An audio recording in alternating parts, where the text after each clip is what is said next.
Most people do not even realize that this is in ancient texts.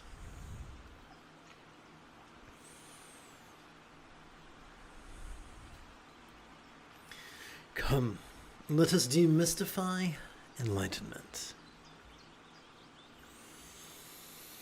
Sturgeon's law reminds us that 90% of everything sucks, but not in the offendingly way.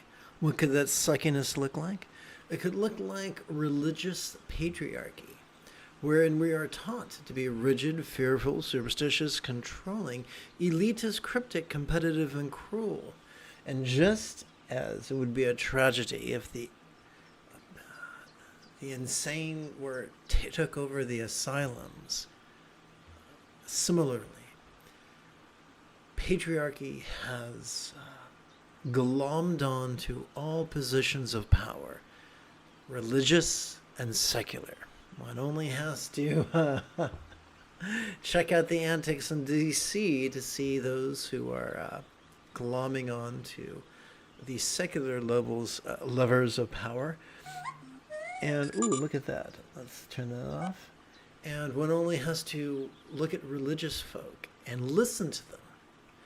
Give people the benefit of the doubt, but when they tell you who they are, respect that. And when someone tells you that they are rigid and fearful and superstitious and controlling and elitist, believe them. These elitist people will tell you, oh, enlightenment is for the very few, and it's going to take you a very long time. Length of time for a universe to generate and degenerate 3 times. However, did you know that in the Satipatthana Sutta, in the penultimate passage, the Buddha taught that one could accomplish enlightenment in as little as a week? Take that to heart, and it will rock your world. So what if enlightenment was nothing more than mastery of the Buddha's Eightfold Path? But what do we mean by mastery? Consider a human infant. Human infants are small and squishy and not particularly clever. We are not born knowing how to use the toilet or brush our teeth or tie our shoes or ride a bike, and yet by the time most of us have hit or are preparing to enter first grade, we can do those things so well that we practice them spontaneously, habitually, easily, and effectively. By the end of today's lesson, I think you will see that by enthusiastically playing with the 7th fold of enlightenment's mindfulness and the 8th fold of enlightenment's meditation, the remaining 6 folds of the Eightfold Path take care of themselves.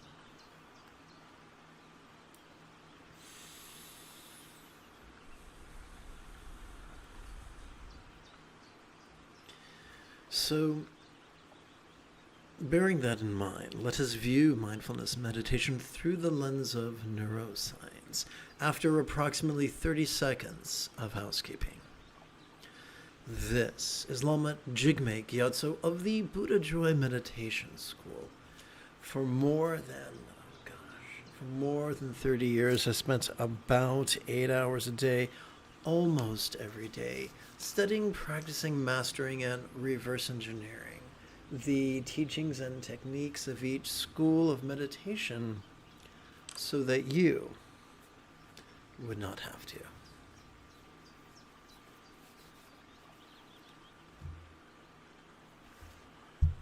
Welcome, my friends, to Meditate Like a Jedi, which is made possible due to the generosity of viewers just like you.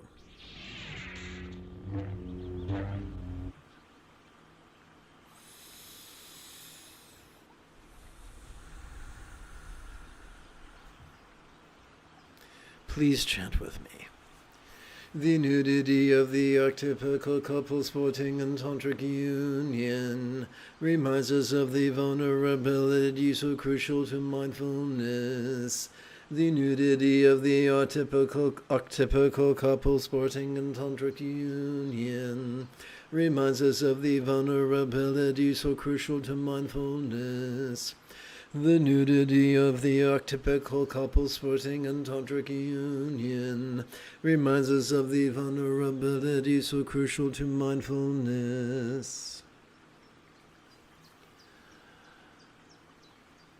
When we inhale, we are wired to automatically access the sympathetic nervous system found in the middle third of our spinal cord. This bad boy has evolved to help us to notice vulnerably, passively, viscerally, randomly, and fleetingly, which I'm sure you would agree is a far cry from the rigidity of concentration.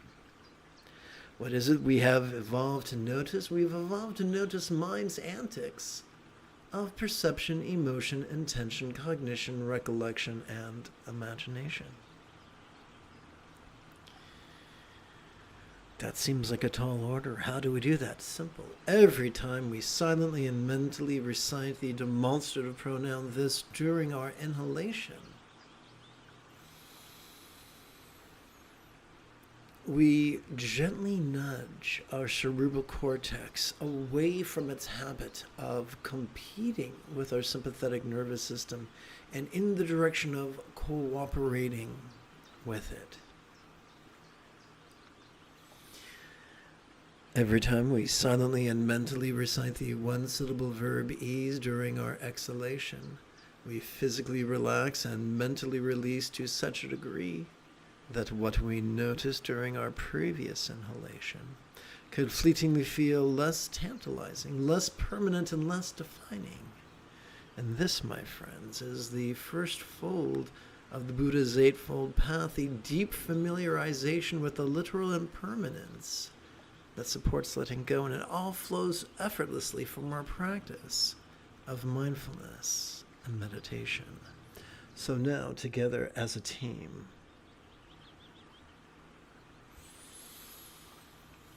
let us play with mindfulness and meditation right now. And yes, please remember, the moment you have a specific question about Buddhist chanting, Buddhist philosophy, or Buddhist meditation, please type your question in great detail in the chat window. Oh, I think I forgot to mention something, didn't I? Yes, I did. Okay, let's do that right now. So, welcome to the first quarter of Mindful Crease Counting Meditation. Over the span of 12 inhalations, we could advance our right thumb in the following manner, beginning with our little finger. 1, 2, 3, 4, 5, 6, 7, 8, 9, 10, 11, 12. Multiply that by 8 sets, and you've got 96 inhalations. We could count those 8 sets on our left hand.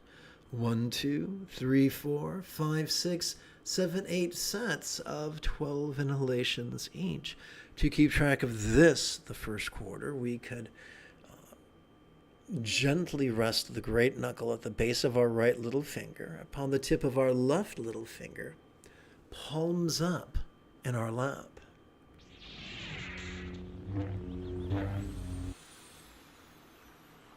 Doing so could gently invite our real or imagined subtle energies to coalesce in the bladder region of our lower abdomen.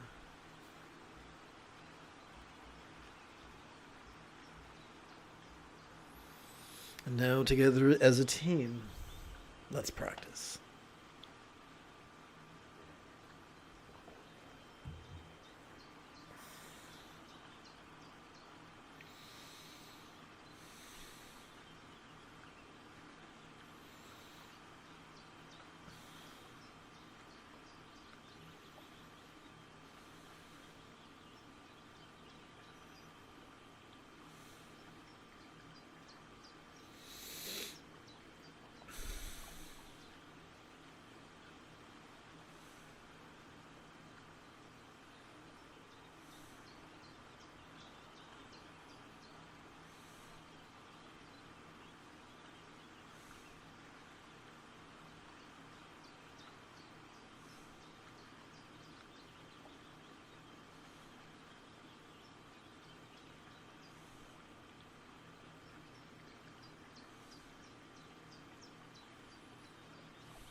Welcome to the second quarter of Mindful Crease Counting Meditation. To keep track of this quarter, I recommend resting the great knuckle at the base of your right ring finger, upon the tip of your left ring finger, palms up in your lap. Doing so, we could gently invite our real or imagined subtle energies to coalesce in the navel region of our mid-abdomen. Please chant with me. The translucence of the archetype of the all-good father and mother depicted in paintings reminds us of meditation's experience of impermanence and non-graspability. The translucence of the archetype of the all-good father and mother depicted in paintings reminds us of meditation's experience of impermanence and non-graspability. The translucence of the archetype of the all-good father and mother depicted in paintings reminds us of meditation's experience of impermanence and non-graspability. By way of review, let us review the mechanics of mindfulness. When we silently and mentally recite the demonstrative pronoun this during our inhalation, our sympathetic nervous system rises to the occasion and helps us to vulnerably, passively, viscerally, randomly, and fleetingly notice mind's antics of perception, emotion, intention, cognition, recollection, and imagination. We call this mindfulness. But what about meditation? Let us explore meditation through the lens of neuroscience. Every time we exhale, whether we know it or not, we are wired to access the parasympathetic nervous system and to do so automatically. Our parasympathetic nervous system is divided between the lower third and the upper third of our spinal cord. This bad boy has evolved to support both physical relaxation and mental release to the point that what we noticed during our previous inhalation could feel as non-graspable as a vast empty void. Any good English teacher will remind us that a simile is only as useful as it is relatable. Therefore, we must ask the question, what? What is a real-world example of a non-graspable vast empty void? How about the illusion of the infinite azure sky on a bright and beautiful cloudless morn, which, although tantalizing to the eye, is non-graspable to the hand? And there you have it. Emptiness is just a metaphor for that which we normally and naturally and viscerally experience during each exhalation if only we would listen to our bodies. And so here's the shortcut, here's the hack. Every time we silently and mentally recite the one-syllable verb ease during our exhalation, we gently nudge our cerebral cortex to forsake its habit of competing against the parasympathetic nervous system and instead to cooperate with it. And as such, we experience the first fold of the Buddha's Eightfold Path, the deep familiarization with the figurative emptiness that supports our mental release. And all this comes simply from playing with mindfulness and meditation. No faith, no skullduggery, no pseudo-intellectualism required. Together as a team, let us meditate together right now.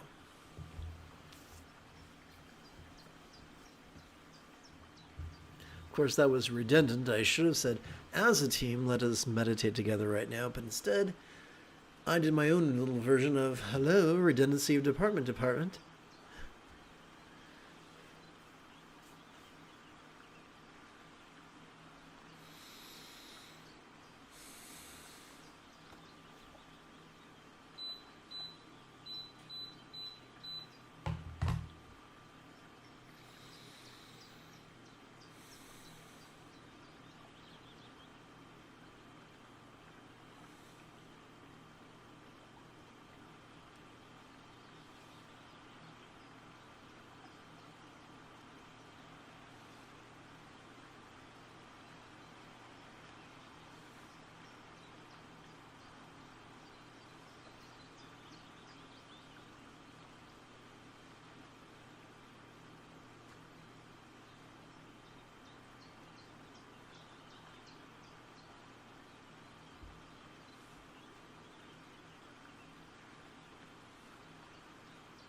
Welcome to the third quarter of Mindful Crease Counting Meditation.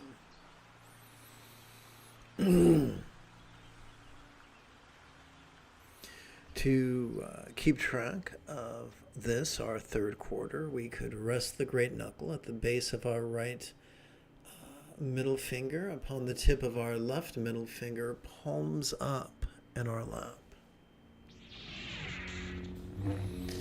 Doing so could gently invite our real or imagined subtle energies to coalesce in the heart region of our chest. Please chant with me. The beauty of the archetype sky blue kuntu zong po and cloud white kuntu zong mo yam yam. Remind us of the highest love, spontaneous and uncontrived. The beauty of the archetype sky blue kuntu zong po and cloud white kuntu zong mo yam yam. Remind us of the highest love, spontaneous and uncontrived. The beauty of the archetype sky blue kuntu zong po and cloud white kuntu zong mo yam yam. Remind us of the highest love, spontaneous and uncontrived.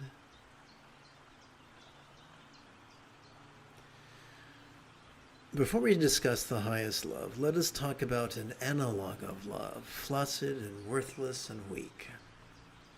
Sturgeon's law reminds us that 90% of everything's sex, and that suckiness could look like religious patriarchy, and its propensity to make us rigid, fearful, superstitious, controlling, elitist, cryptic, competitive, and cruel.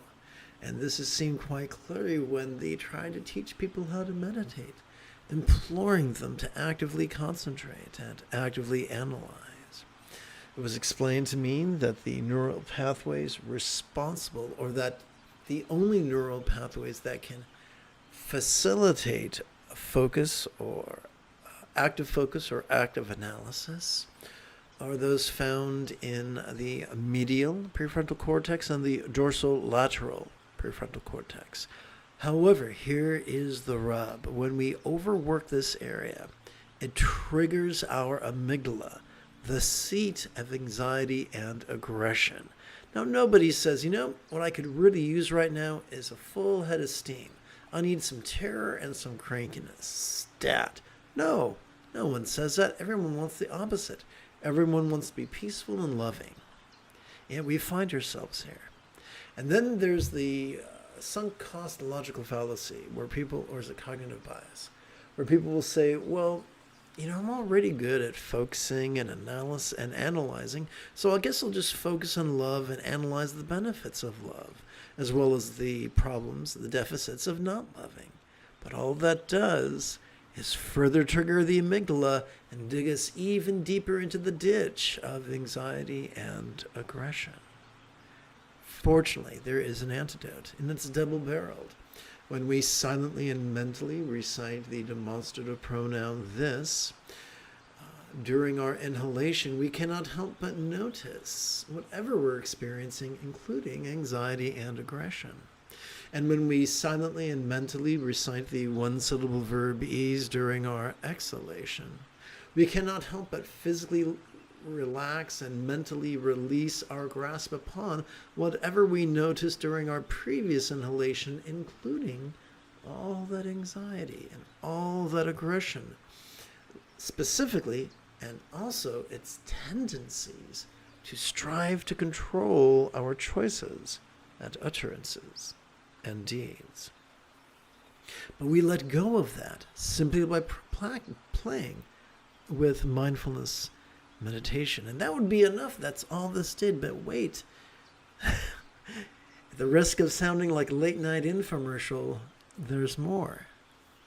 Because playing with mindfulness and meditation every 12 hours or so, and you will stimulate your anterior cingulate gyrus, this hunk of meat right here that functions as the hub of our mirror neurons, the seat of empathy, which is in itself the root of compassion and love. And this is exactly why the late Tulku Thondup insisted that the highest love is not the fruit of contrivance, but rather is the uncontrived, spontaneous, and effortless byproduct of simply awareness and release, of simply watching the antics of mind and relaxing into its non-graspable nature. This is significant. 50% of the Buddha's Eightfold Path pertains to loving kindness. The kindness of intention, the kindness of communication, the kindness of conduct, and both the kindness and cooperation of commerce. And all this flows effortlessly and inevitably from our practice of mindfulness and meditation.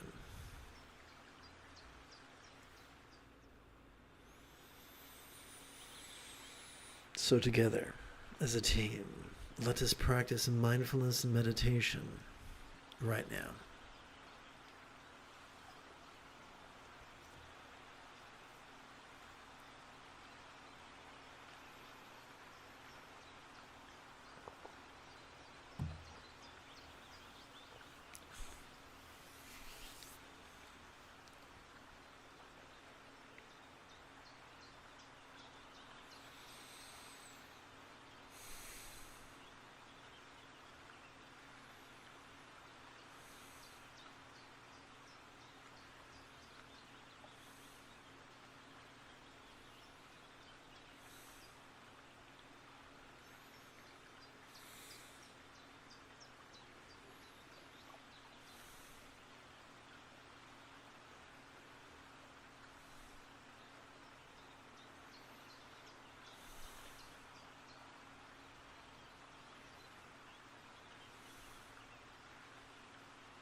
We come to the fourth and final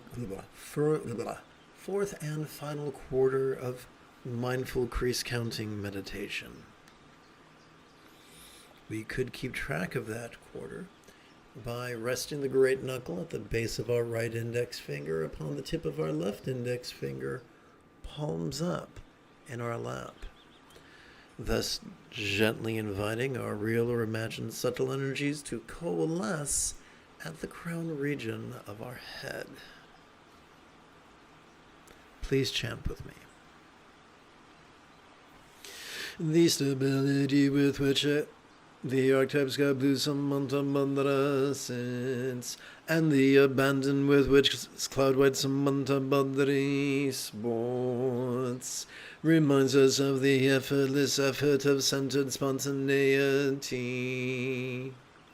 The stability with which the archetype of sky blue samanta bandara sits, and the abandon with which cloud white samanta bandari sports, reminds us of the effortless effort of centered spontaneity. The stability with which the archetypes God blue samanta bandara sits, and the abandon with which cloud white samanta bandari sports, reminds us of the effortless effort of centered spontaneity. Let us explore how mindfulness and meditation can liberate us from the tyranny of duality. We'll begin with a spot of review. Every time we inhale, whether we know it or not, let's try this again.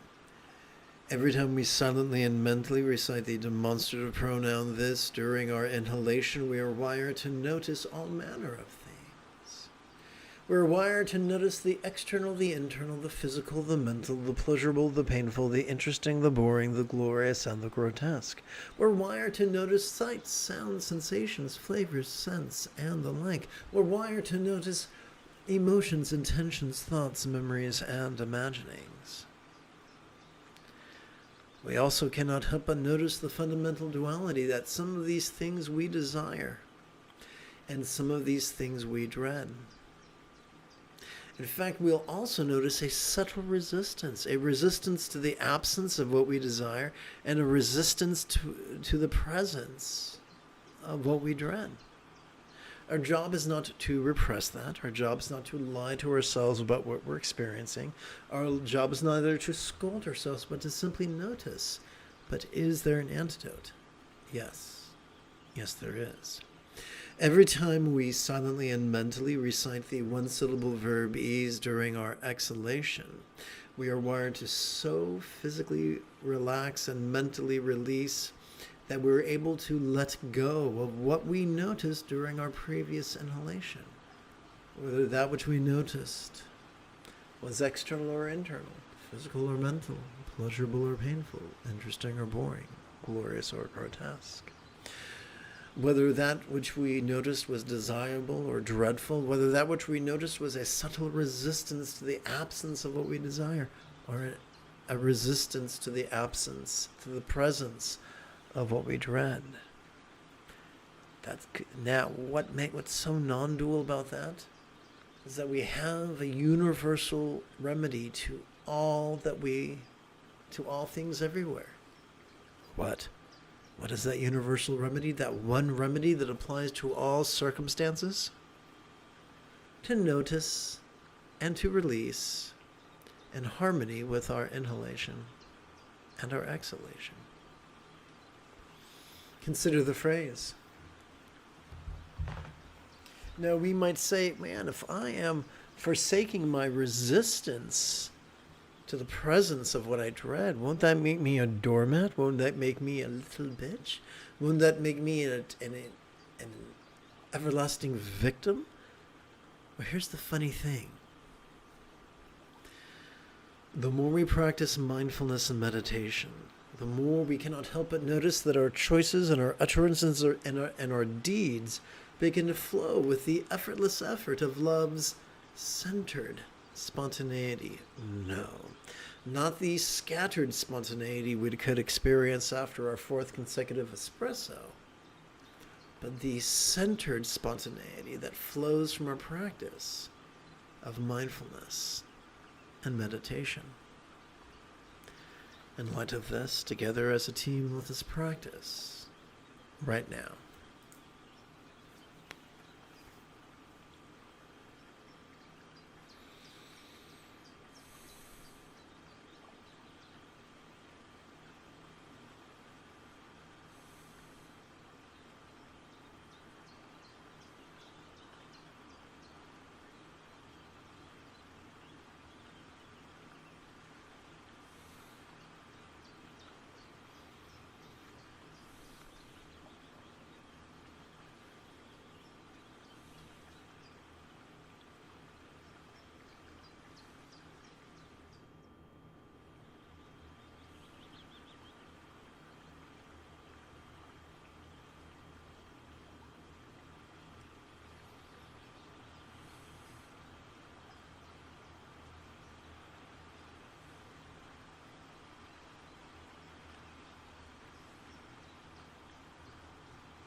You've taken your first step into a much larger world.